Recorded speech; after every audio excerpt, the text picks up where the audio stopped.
I'm sorry, it's rather cool. I hope we'll have better days.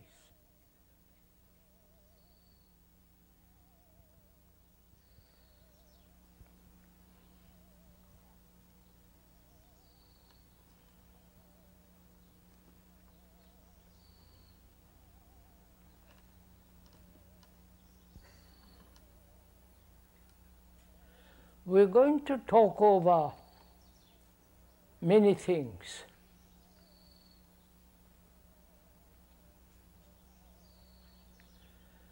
Which concerns mostly our life, our daily, monotonous, rather tiresome, conflicting life.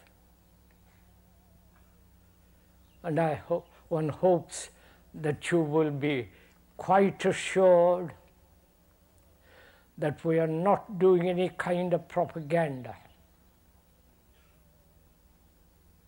to propagate any point of view, any particular ideology, any conclusion, or any persuasion.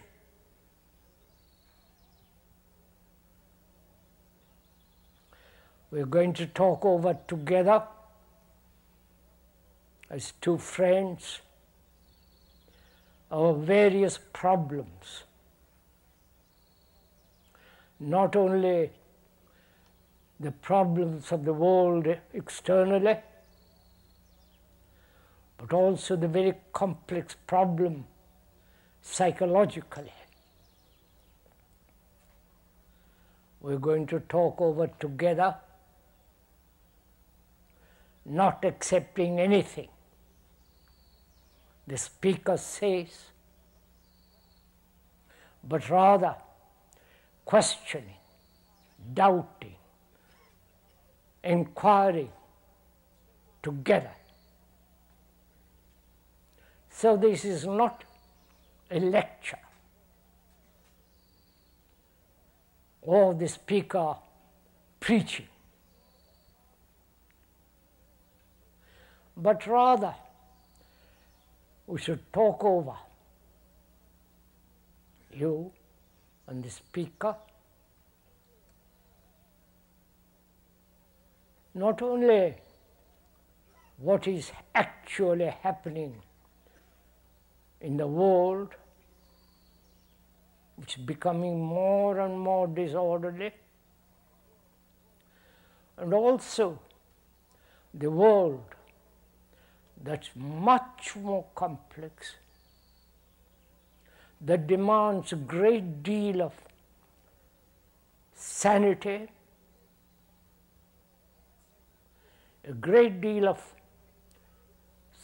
looking, observing, searching, questioning. The world of the psyche, the so-called subjective world.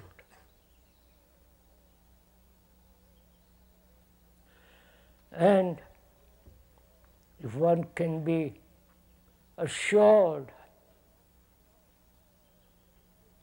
that this is not a sensational meeting where you're going to receive sensations, it's becoming more and more clear that we are dependent on sensation, either intellectual, emotional, imaginary, or sentimental, romantic. We must be very clear, all of us, if one may remind you, that we are together. You and the speaker are going to look at the world first. That's the world that human beings have created. the economic, social, environmental, political, and religious. The society that we have made, put together,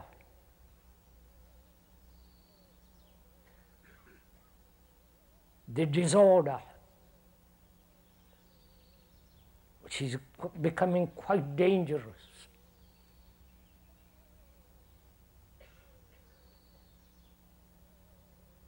The world of tyranny, absolute tyranny,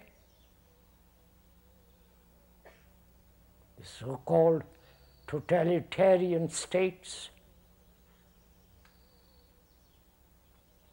and the democratic, the free state. This country, and perhaps one or two other countries, are open society. You can do what you want to do. Go where you will. Change jobs. Express your opinions, your judgments. Criticize everything about you if you want to. Or you accept what is and go along.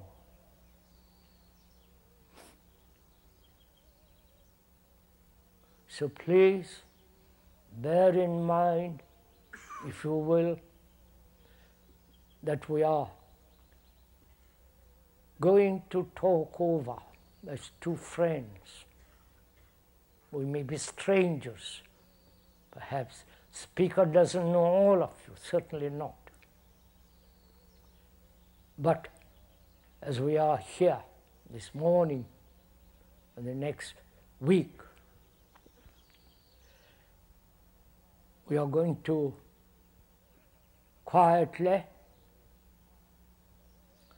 hesitantly, tentatively look what we are doing. Inquire together after all these millennia of evolution, thousands upon thousands of years of long duration of time, why we are what we are.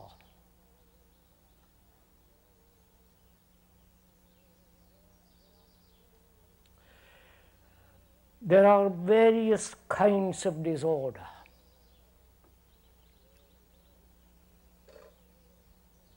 War is the greatest disorder. And every little nation is arming itself, supplied by the great powers and the little powers.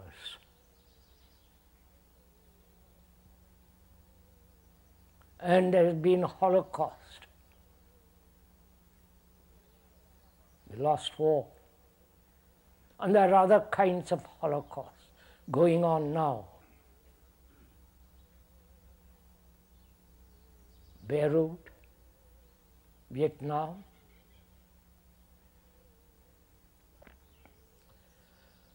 and South America, Russia, and so on. There hasn't been only one Holocaust. Those Holocausts are taking place now. And we seem to have become totally indifferent.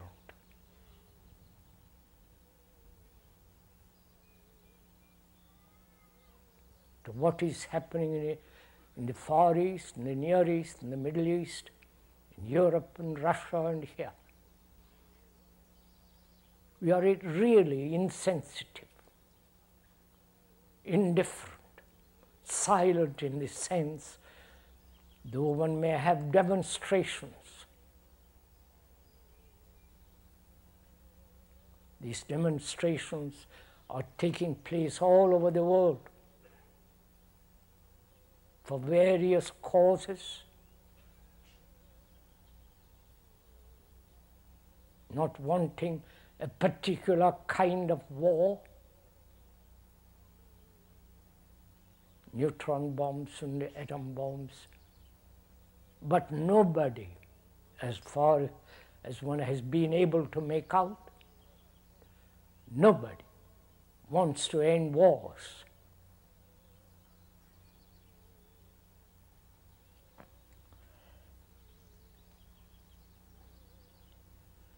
And as we said, there is disorder. The ideological disorder. One country, one part of the world having crystallized in a particular ideology. Leninism has become the religion of a certain part of the world. And anybody who is against it becomes a heretic. Like the old Middle Ages, when the Catholics burnt people, they were heretics, heathens. That's what's happening in certain part of the world. And we are indifferent to it. We know it is happening out there. Newspapers are full of it. Books have been written about it. And the murder, one sect against another sect of the same religion,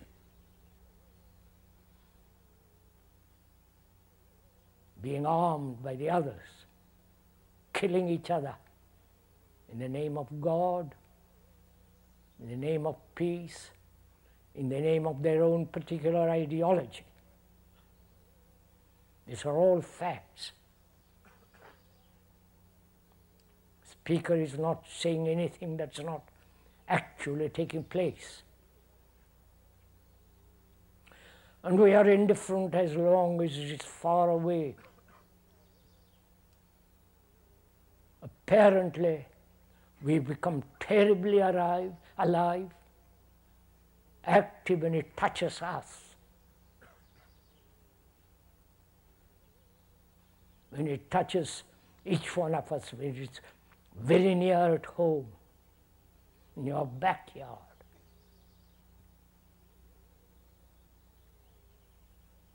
Again, that's a fact.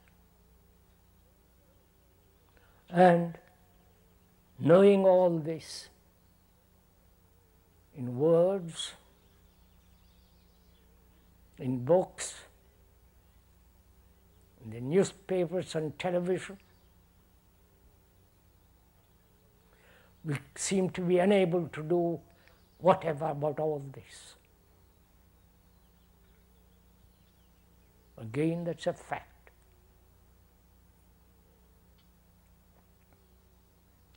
And if we can, this morning, on this following week, next week rather, we'll go and find out together what each one of us can do. What is our responsibility? Not just the words, but the actual feeling of responsibility.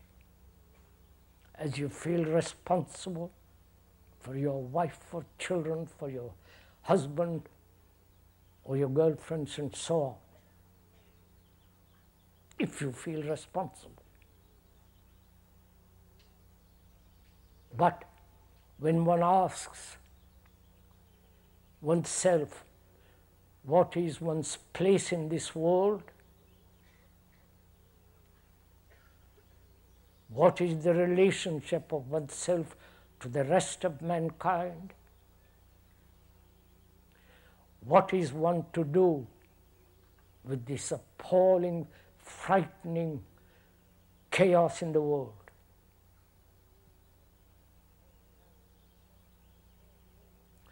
And most of us are aware, know, not only verbally but actually, who have been through wars, through concentration camps, whether in the recent war or in the past wars, or the concentration camps that are going on now. We know what is happening.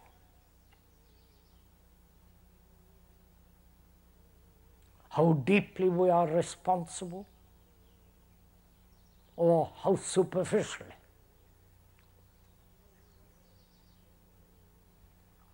How indifferent, or actively taking part in the whole human society, not a particular part of the world, either America or Russia or England, France or India or Japan. We human beings, apart from economic and national frontiers, religious frontiers, we are all human beings, black, white, purple, pink, or whatever color it be. It's our earth.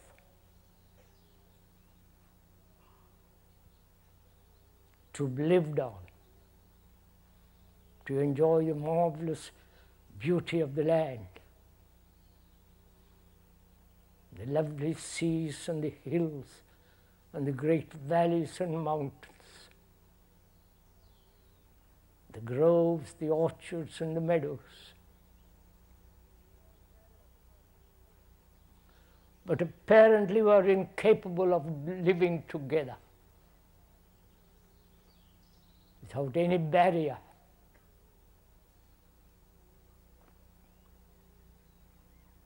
Without any separation. It's nationalities, which is really a glorified form of tribalism, without any organized religious attachments.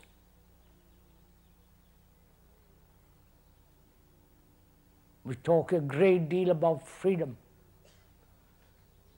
in the democratic world, though in the other parts of the world, though they feel the demand for freedom, the human necessity for freedom, the absolute elite destroy their freedom.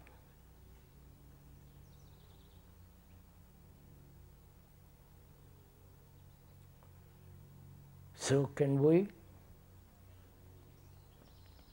recognizing all this, not merely verbally, not merely descriptively, not accepting mere explanations, whether it be historical or dialectical or personal.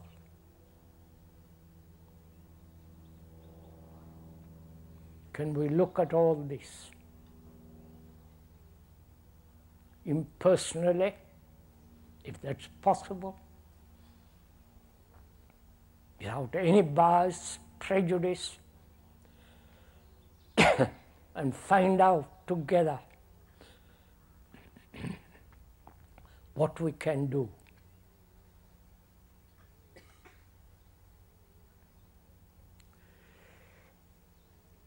What is disorder?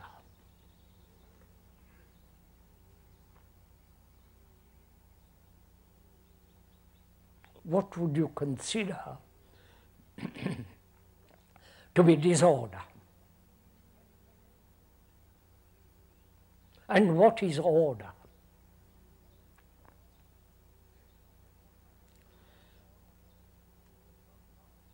Is order brought about by ideologies?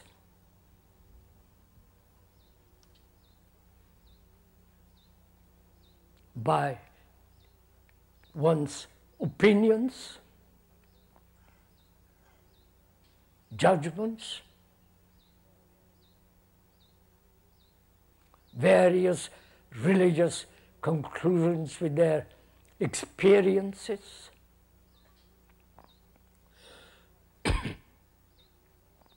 Is not the very ideologies the cause of disorder? Please, we are thinking together.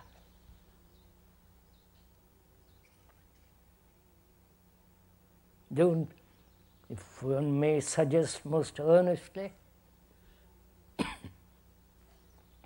don't merely listen to what the speaker is saying. If you are merely listening as long series of words, it's not worth listening.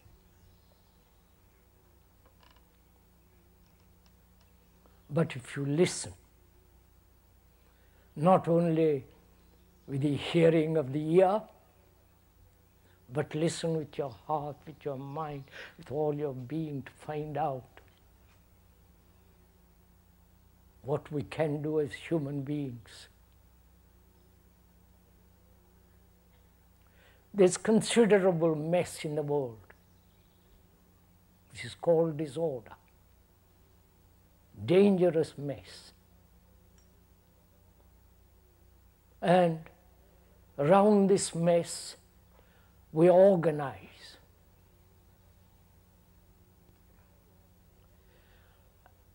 And reorganize what has been organized. Right? I hope you're following on this.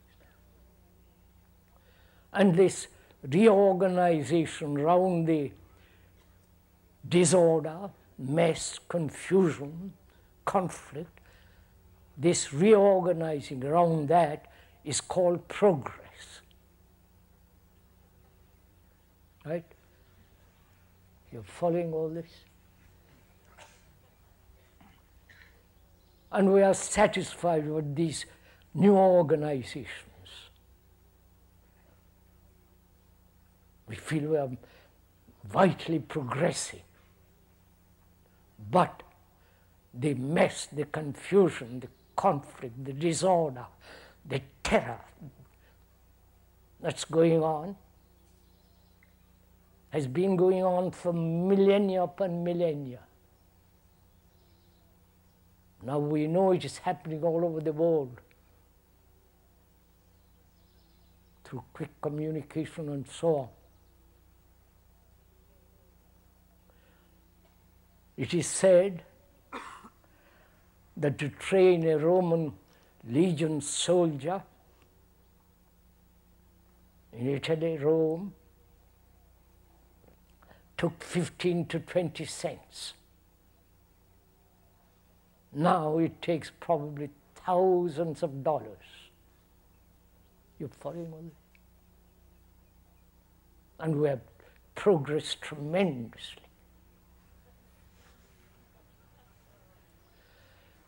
A man with a club, killed another.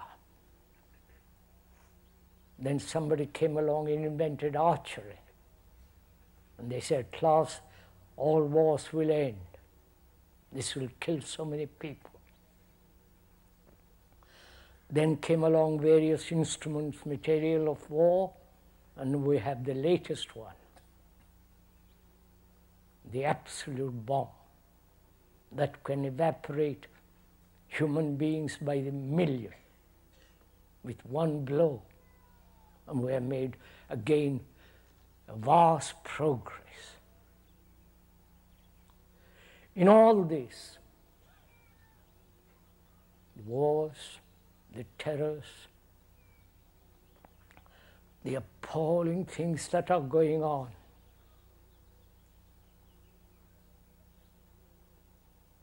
we have never tackled cruelty. Not the cruelty of Central Europe or the recent war with all their horror and the horrors of war that are going on in the world.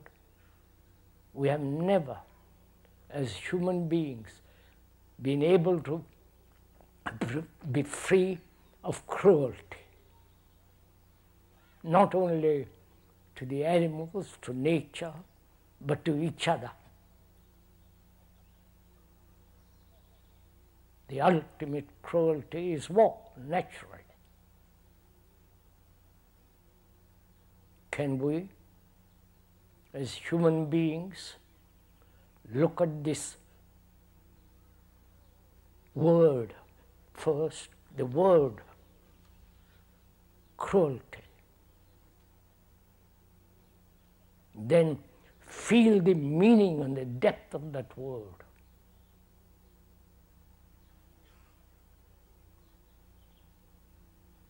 Cruelty to one's own self as discipline, we'll go into all that. Cruelty to others, exploiting others, using each other for our own personal ambition or sexual ambition. All these are various forms of cruelty. Ideological cruelty, and so on. It's not the cruelty of a particular group of people, but the cruelty that is almost in every human being wanting to hurt somebody else.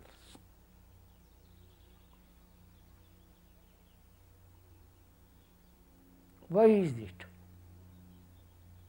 after all the religious admonitions, long before Christianity, many, many centuries before Christianity, they said, don't kill.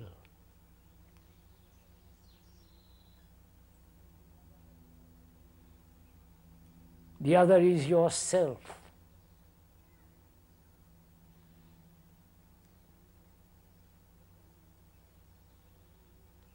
And we are still going on.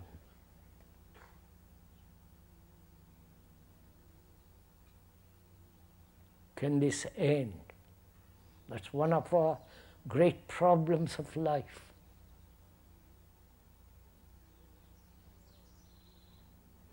Whether this cruelty, which is inherent, please listen to all this, which is inherent in self-interest. As long as there is self-interest, there must be exploitation of another, cruelty to another, using others, and so on. This self-interest, which hides under every form of expression, it hides behind the name of God. It hides in every priest and every human being. Aren't you self-interested in yourself?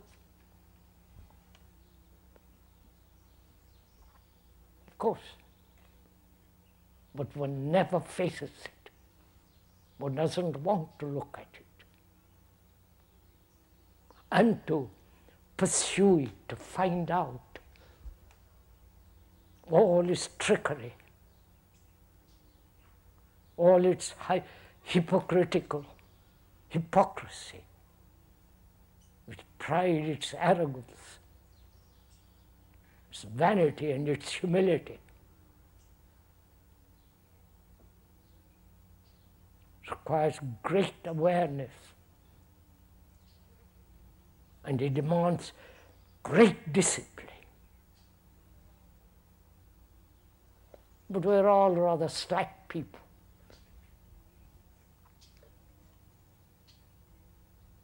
We're rather sloppy in our thinking.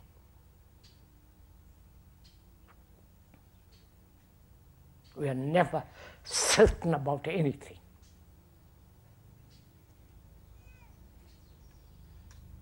We have a lot of beliefs.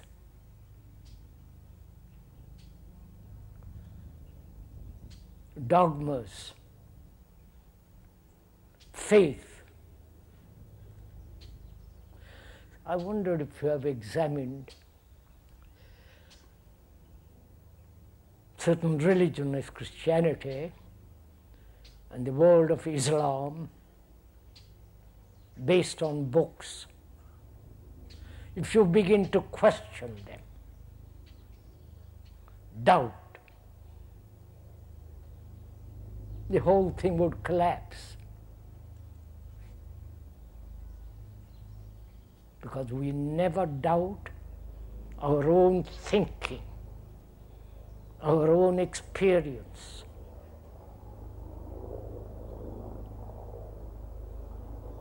We never question.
I hope that has been a nice distraction.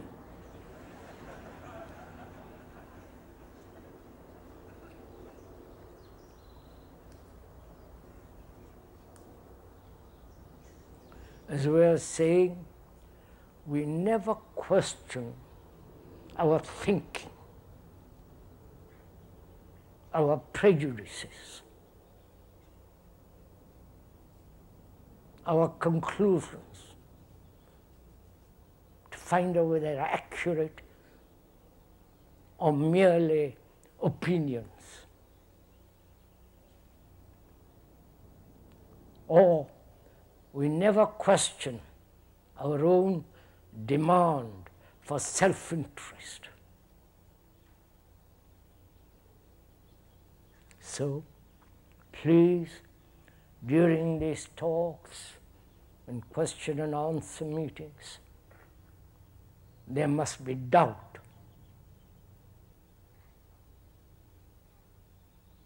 Doubt is essential.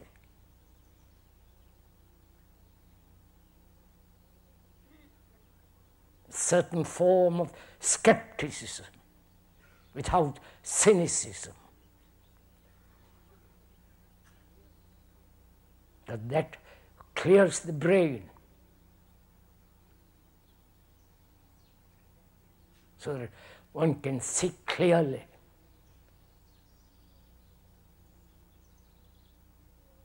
One can see clearly what one is. And so especially be skeptical with what the speaker is saying, especially.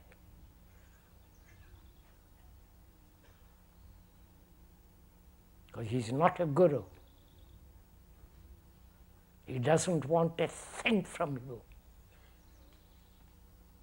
Neither your applause,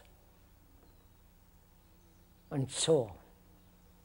Please be assured of that, so you can relax and be free.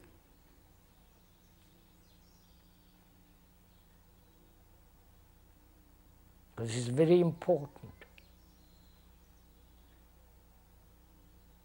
If you are really assured, convinced that the speaker is not expecting a thing from you,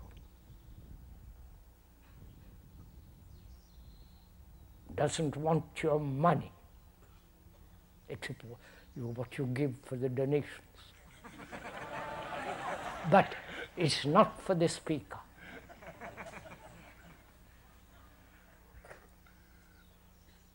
To keep place clean and schools and so on.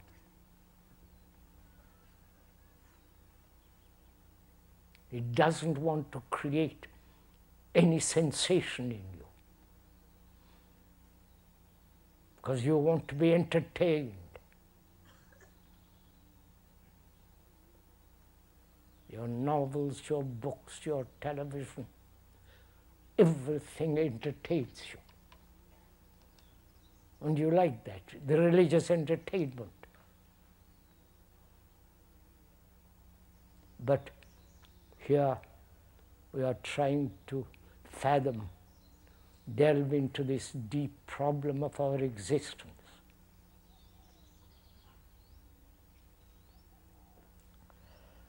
So is it possible, we're asking, to bring about order in our life? If there is complete order, both biologically and psychologically, complete order, then there is no conflict.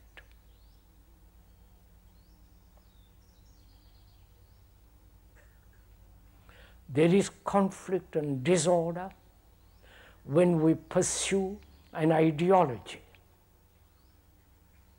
the ideal, which is projected from our confusion. So your ideals bring about confusion. I don't know if you are aware of this.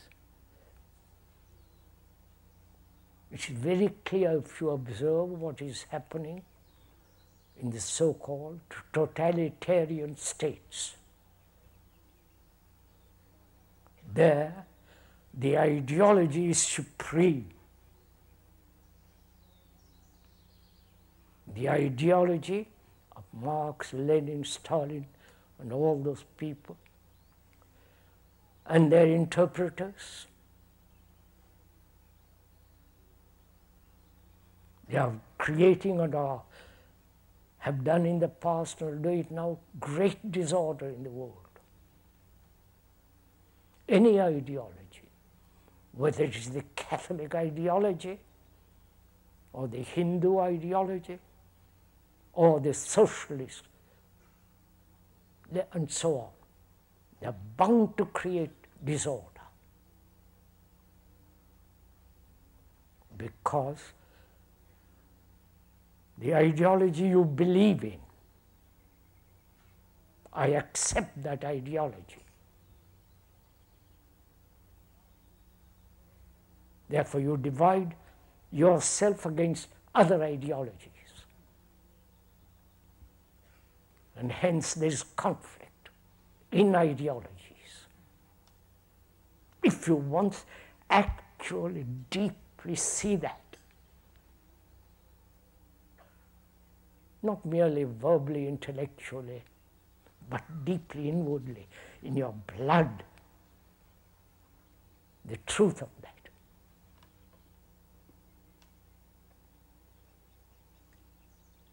then you are a free man to look at something else.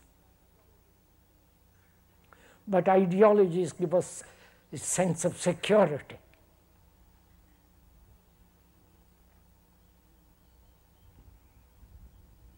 And that's why we cling to beliefs, dogmas, faith,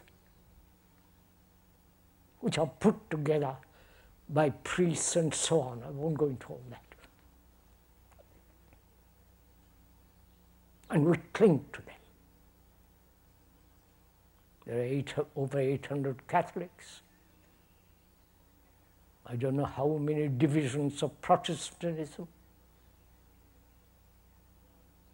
And there is, in the Islamic world, several sects fighting each other, killing each other.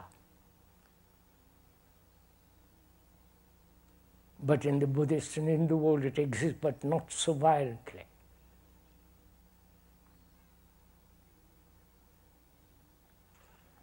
So can one, knowing the truth of this, feeling the depth of the truth, put away all ideologies which divide human beings.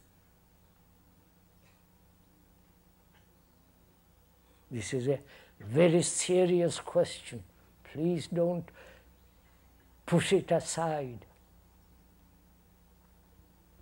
and say, well, why shouldn't I have my own particular little ideology or my own particular ideal, the ideal based on my experience,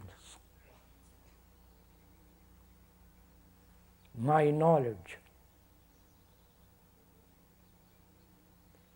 Then that knowledge, that experience, that particular concept one clings to must be questioned, doubted, torn apart to find the truth of it.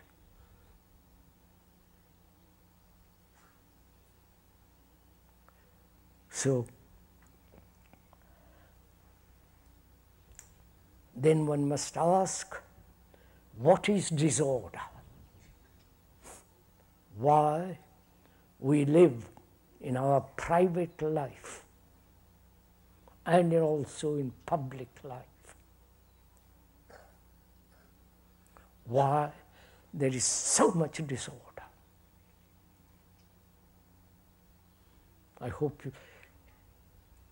the speaker is not asking the question, you are asking the question. Who has brought about this disorder?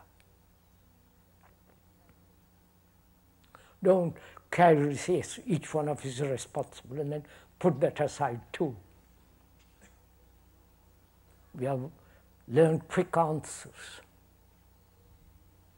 because we are all very learned people, learned quotes. But we never ask of ourselves why our house is in disorder.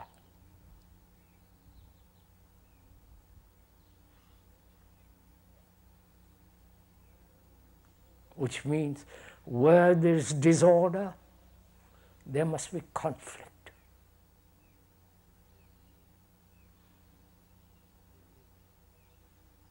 And we live with conflict. The ultimate being war, with its total irresponsibility. And the disorder. You may have great order in your house, physical house, as most Americans do. But we are talking not only the external disorder, but also inward disorder.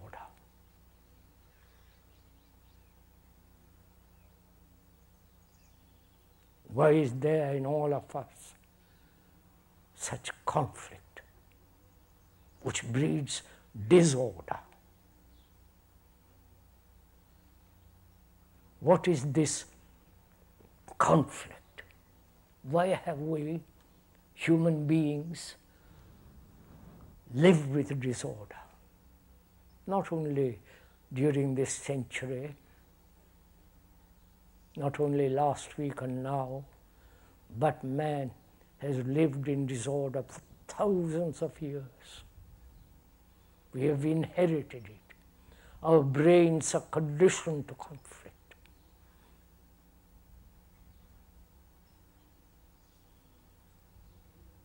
Our very way of looking at life, thinking about, accepting, disobeying,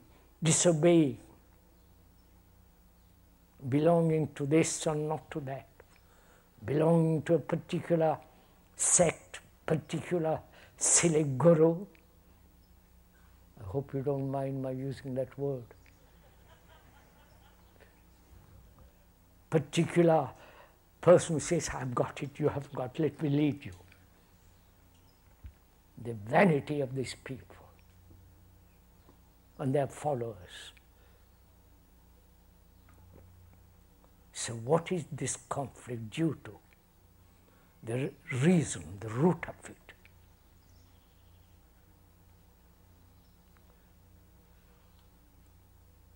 First, let us look very closely and intimately, deeply, that human brain,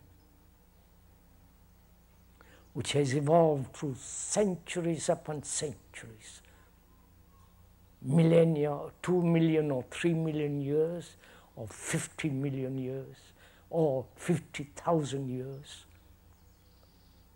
Why this brain, the brain of human beings, not my particular brain?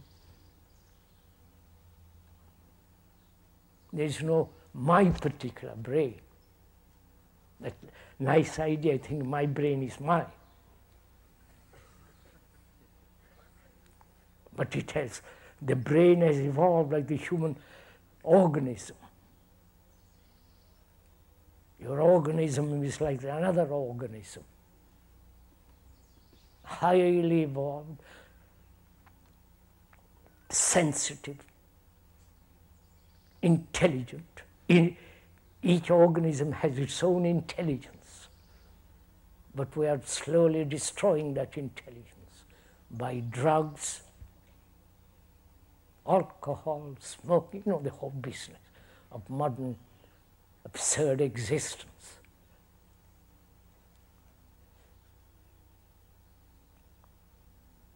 So, what is the cause? In our daily life, we are talking first. If there is order in each one of us, now as you're listening, if each one of us has this complete order in ourselves, do you think we'll kill another? Do you think we will belong to any nation, any group, any guru, any book that is sanctified through time?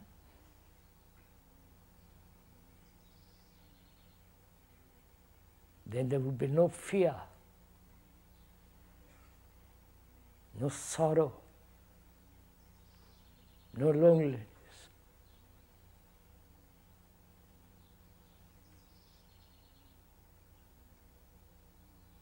And certainly no gods. So we're going to find out together if it's possible to have this complete order in ourselves. Are you interested in it? Honestly. Would you spend your time, not your money? That's the last filthy thing you can ask.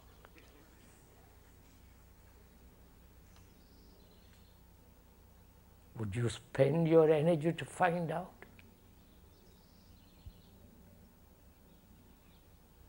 As you spend your energy going to the office or the laboratory or a particular scientific discipline and so on, you give great deal of energy in all these directions. Power for power, money, position, recognition, fame, all the notoriety of all that. You spend tremendous energy going to the office day after day for 50, 60 years.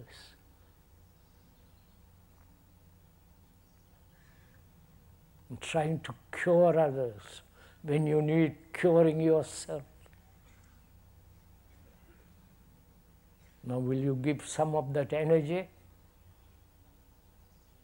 Sitting there quietly, looking, thinking together. Will you give that energy? Not all of it, because you have to go to office tomorrow or day after tomorrow morning, or factory or some job. Will you give that energy to find out if you can put your house in order? Inward house, this whole complex structure of the psyche.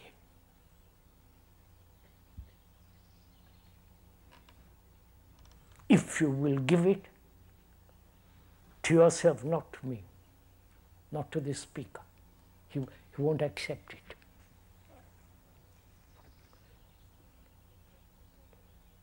Then together find out.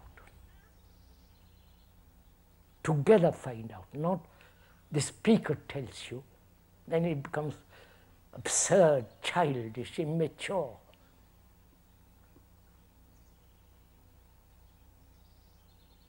But if you give that energy, that vitality, the drive behind it, to find out, if you can live without a single shadow of conflict, then we can ask, what's the cause of it? Because when you can find the cause, the effect can be, the effect doesn't exist. I don't know if you've gone into the question, cause and effect.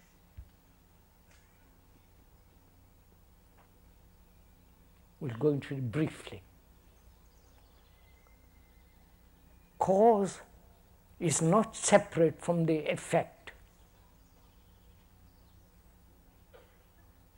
The effect lies in the cause.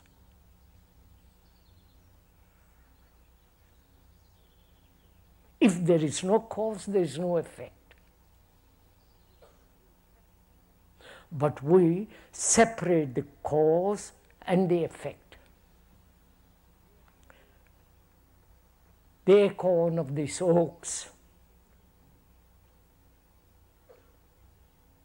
produce the oak, but the tree, the whole leaf, the beauty of the leaves, the sunlight on the leaves and the branches and the trunk, it lies in the seed.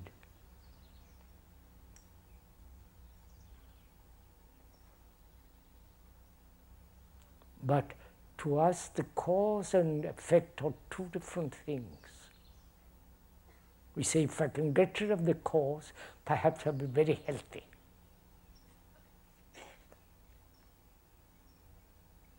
But it's like saying, the means to the goal matters, or the means doesn't matter for the goal, for the end. Whereas the means is the end. You understand all that?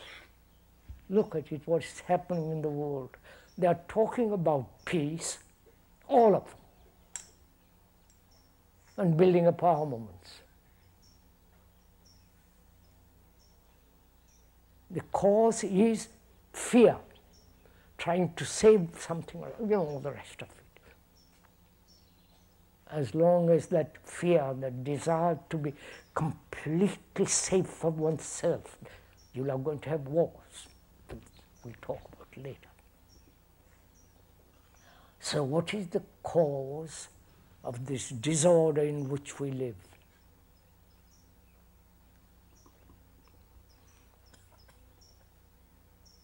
As I said, give your brain, thought, your energy to find out. It's not very difficult.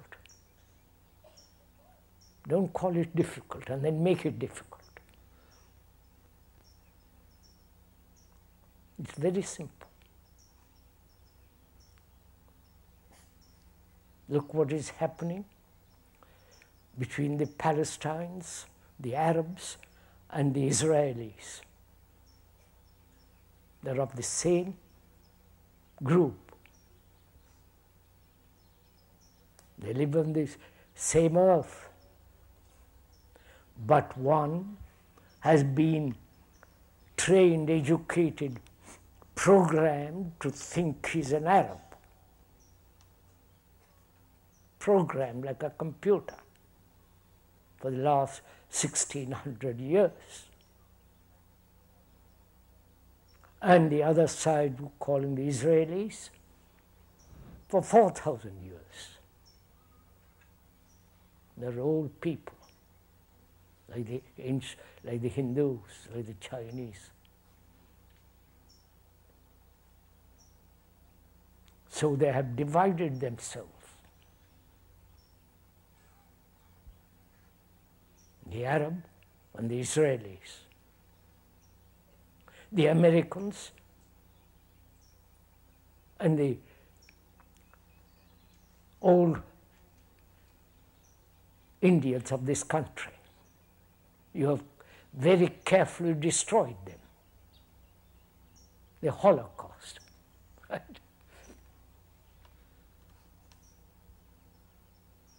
So there must be conflict as long as there is division. Please, this is a law. It's not my law, it's a law. Not the law of the judges and the court. But this is the eternal law.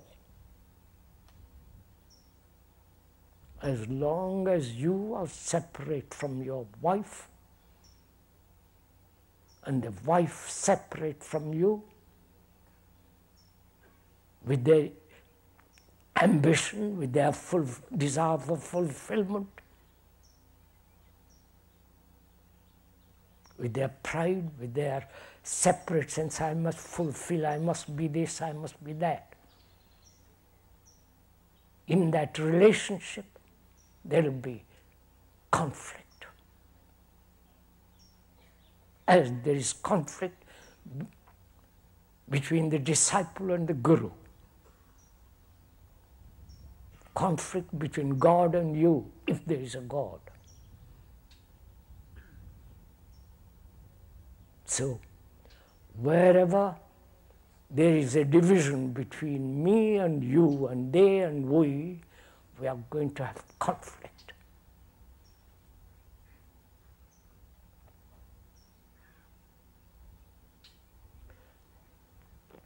How does this division come about?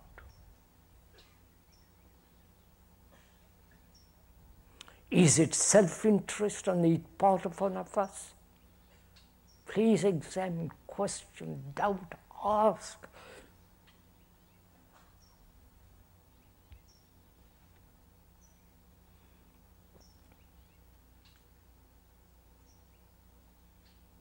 Is it that each one of us is so self-centered,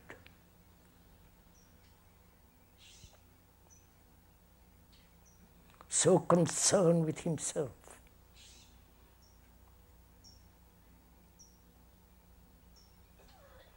so that that very concern divides.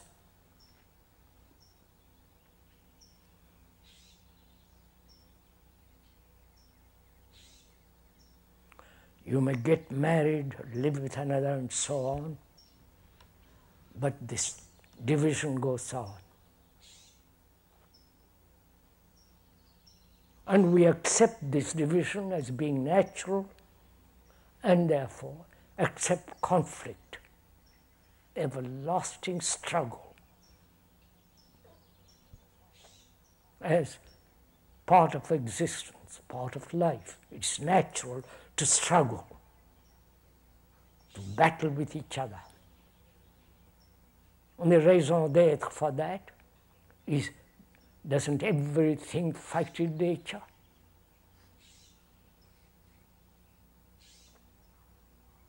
Each tree is fighting for light.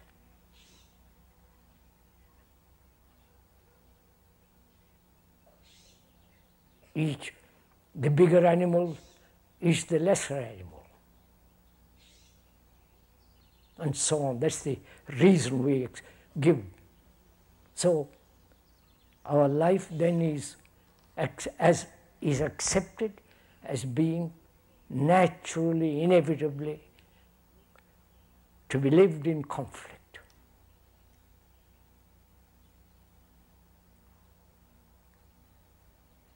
But We never ask, actually, is it possible not to have this separate, individualistic self-interest at all?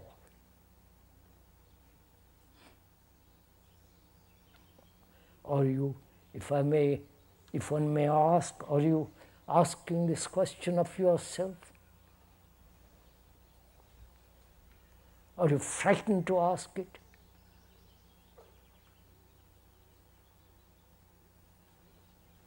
Or do you just listen, spend useless hours sitting under these trees and go away,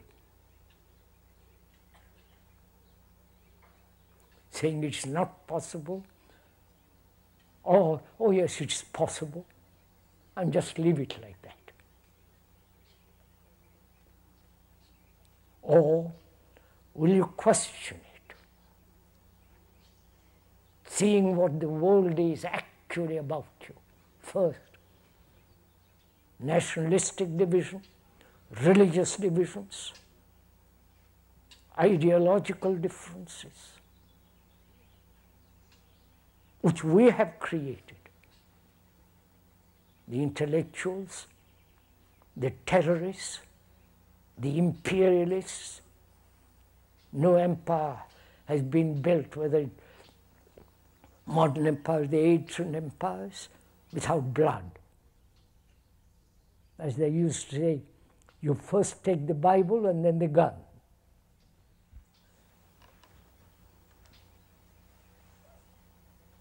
This has been our way of life.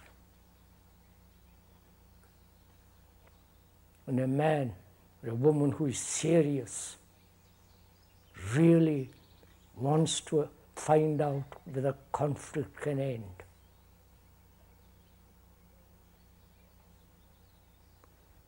if it ends, then only there is peace in the world.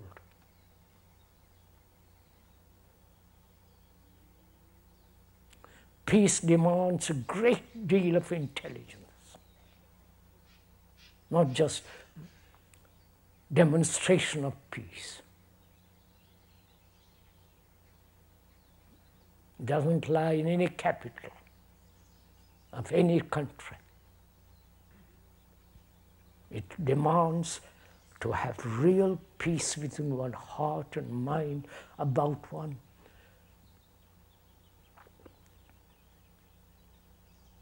To understand the nature of conflict and end it. And to understand that the structure and the nature of conflict requires observation, not condemnation,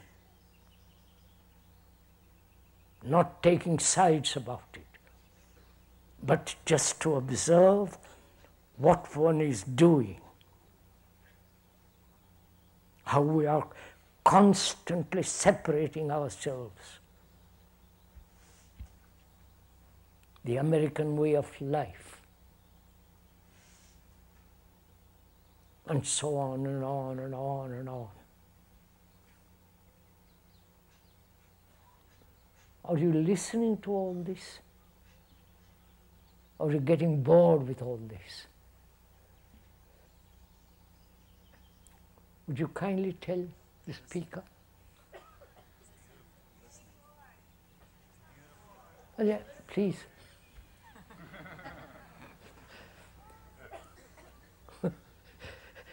You can all say yes and go home.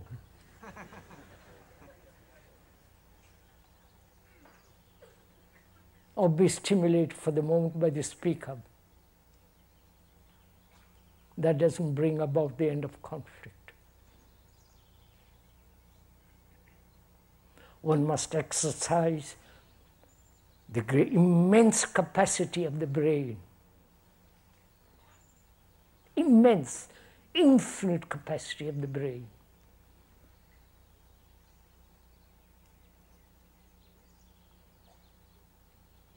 But our education limits that capacity. Our education also has helped us technologically tremendous advancement.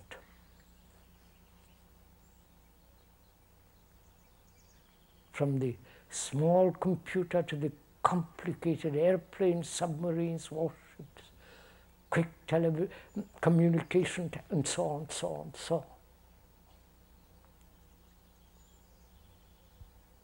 The more diseases are coming now, the more medicines are being invented. We are making tremendous progress. And the speaker is not saying this in cynicism. These are facts. He abhors cynicism.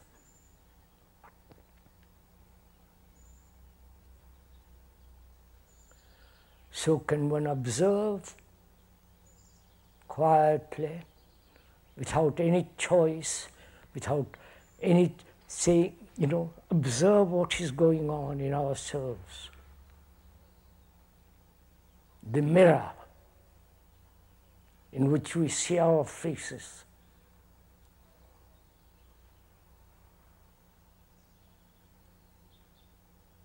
How you comb your hair, how you brush your teeth, how you shave or do your face up, and so on.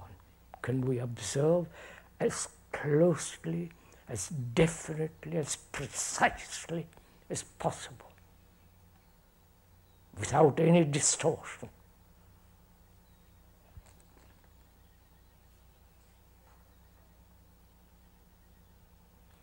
That means we have to understand the movement of choice.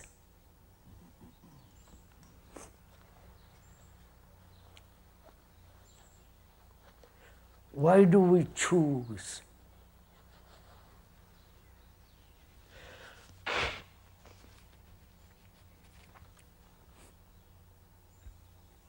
Please ask yourself, why is there necessity of choice? Of course, there's choice between two cars.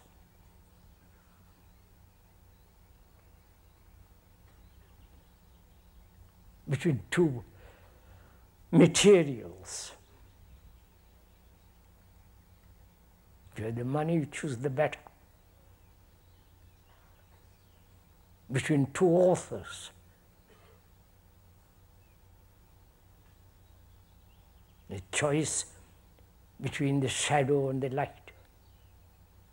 Shadow of the sun which creates the shadow, and the light of the sun, dark and the night and the daylight, tall, short. But is there psychological choice at all? You understand my question? Please ask yourself, why do we choose psychologically? Inwardly say, I will do this, I won't do that. This is right, that's wrong. I'm violent, but I must become non-violent. I have pride, but I've become humble. You understand? This inward choice going on all the time. Is there choice at all when there is clarity?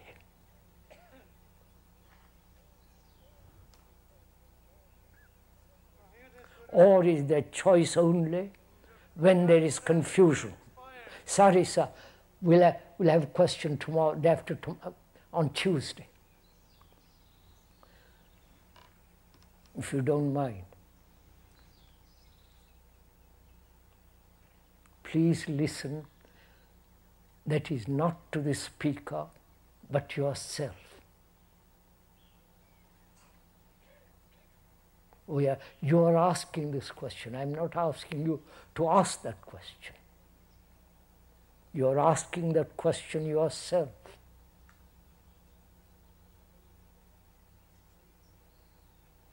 Why is there this choice of not to be violent. That's a choice. I'm violent, but I choose to be non-violent.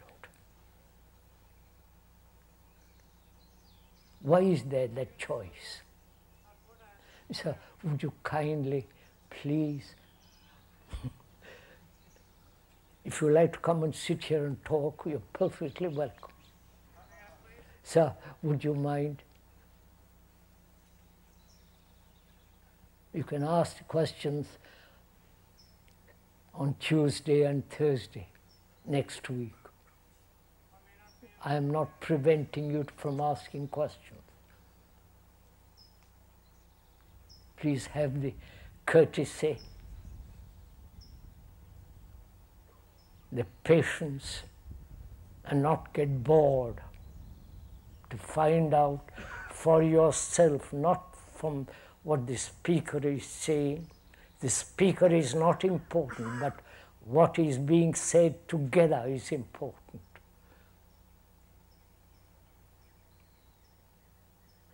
The speaker is not seeking personal worship. There is no personality involved in this.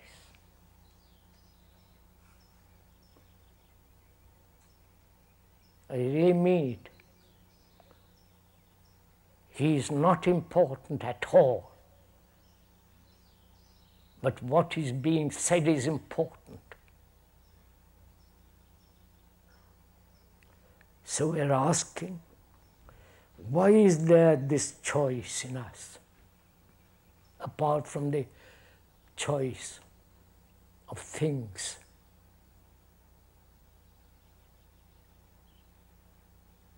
Could we look at it for a minute? Human beings throughout the world inherited probably from apes and so on. They are violent people, human beings are, throughout the world.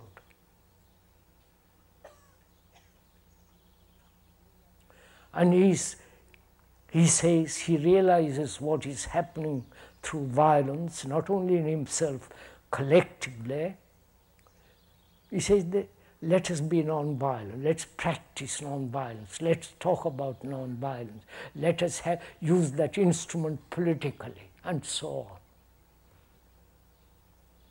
This has been one of the things that India has produced, non-violent, not only India, but others have talked about it long before. So, you are violent, if I'm violent at all, we are violent. And then we say, I will become non-violent, which is a choice, isn't it? Now, why do we do this? I'm greedy, but I will not be greedy. Right? I'm full of vanity, but I will pretend not to be vain. You can't become, where there is vanity, that cannot be changed into humility. Where there is vanity, the ending of it, complete ending of it, not trying to that becoming that, only then there is humility. So let's look very carefully, if you will kindly have the patience and the energy, not be too bored and not too cold. Why we are doing this all the time?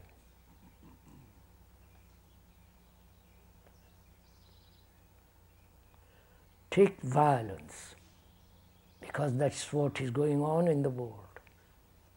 And also in ourselves, the tremendous sense of violence. The bombs, the killing, the knifing, the stealing, murder, rape, every form of violence.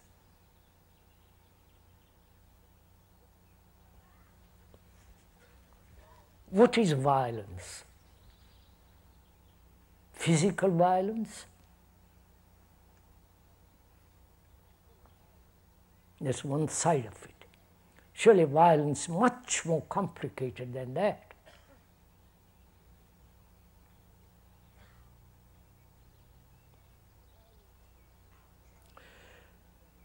Violence is, if you examine it closely, go into it in yourself, violence is conformity.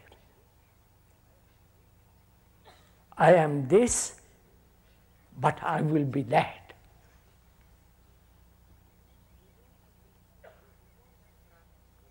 You don't understand this, but you think you understand that.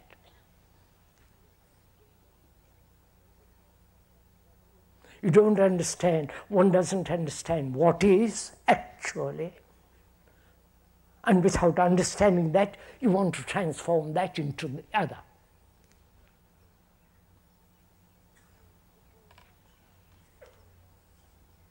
Suppose I am violent.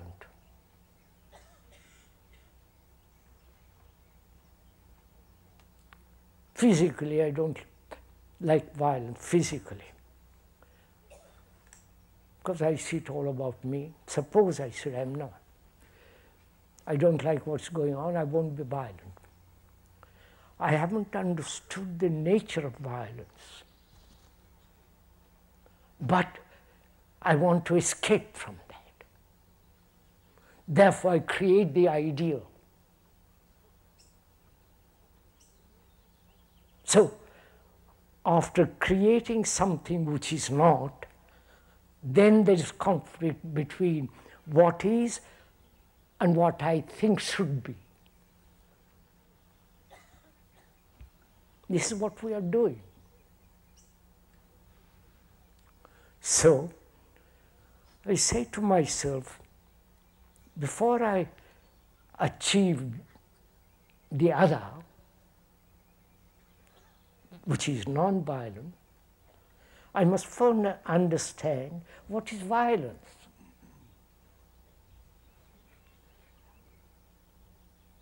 This seems so logical, isn't it? We have become so illogical, and we are frightened of being logical, because we are caught in illusions of trying not to be too logical. So I'm going to be very logical first. I can go beyond logic after I've used logic.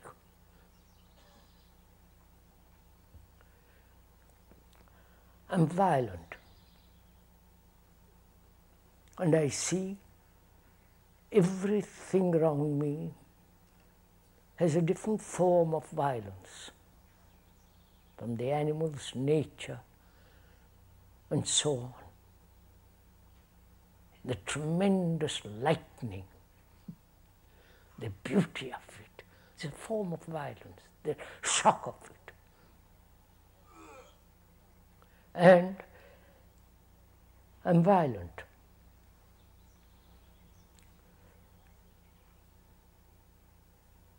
Violence is not only physical, but great deal, much more psychological. When I conform to a pattern, when I am being allowed to be programmed. Understand? When you tell me what I should do, because for the good of my soul or my psyche or whatever it is, and you become the authority. So when I accept authority, there is violence. Right? Psychological authority, of course. There is the authority of the computer, the authority of law, the authority of the policeman who says keep to the left or right. If you drive in Europe, you keep to the right. If you ride in England or here, which is it? Left? Yes, left. Left. No, right? Right.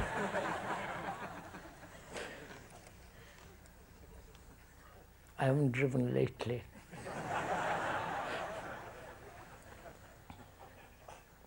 Yes, I walk down to the left, walk up the right. That's quite right.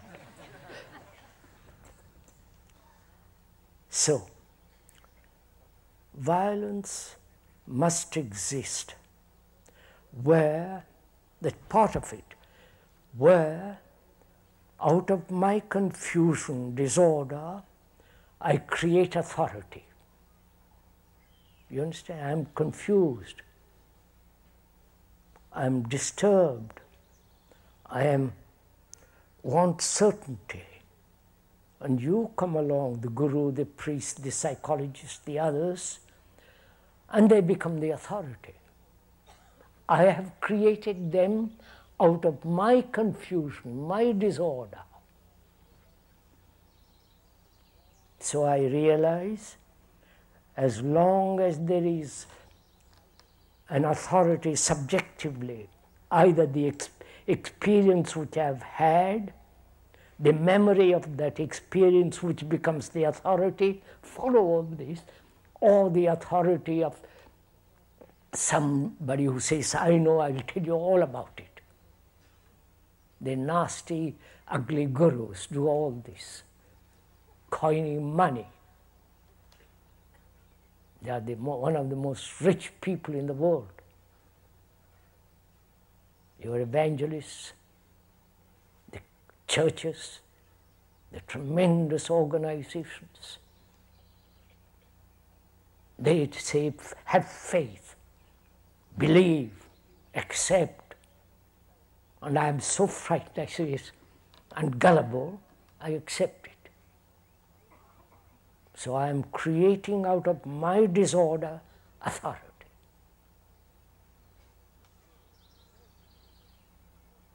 If there is order, there is no authority. Because I behave properly, not according to a pattern. So, one of the causes of conflict, disorder, is psychological acceptance of authority. That means, can one live without a single ideal, single authority, so that one lives in great order now, not tomorrow.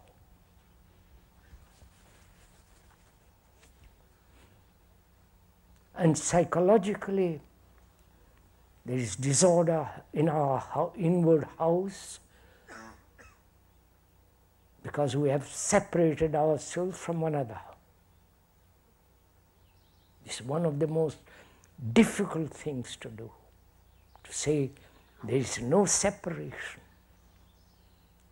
I am the world.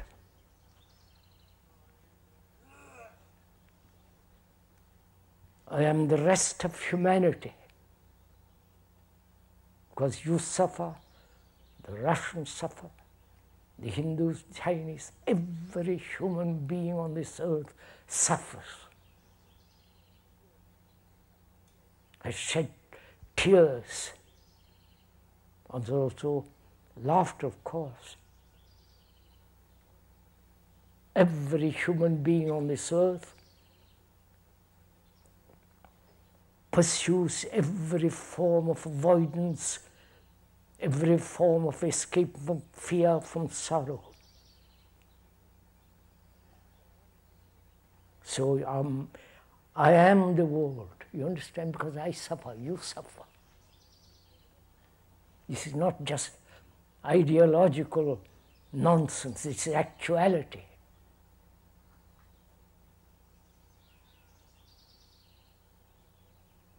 So, as long as I separate from the rest of mankind, which is you, I must have conflict and disorder. We'll go into that a little later. whether we have separate consciousness or consciousness of mankind.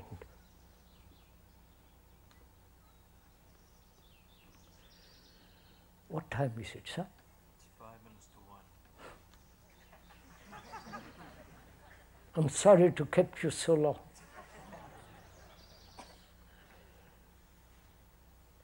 Somebody should tell us. So I've finished with this. Where there is separation in my thinking, I can separate thought from action. I think one thing and say other thing. Think one thing and act another way. That is separation, that breeds conflict, hypocrisy. So one can go into this question of conflict very, very deeply. And when you begin to understand the nature and structure and the way of its subtlety, as you watch it, they're very watching without any choice, that in that watching you will see that conflict ends. And that requires great attention to every thought, every action, every way of inward feeling. And if one wants to end that conflict, we have to give tremendous attention to it. Not casual attention, not one day or one week later, but keeping that attention moving all the time.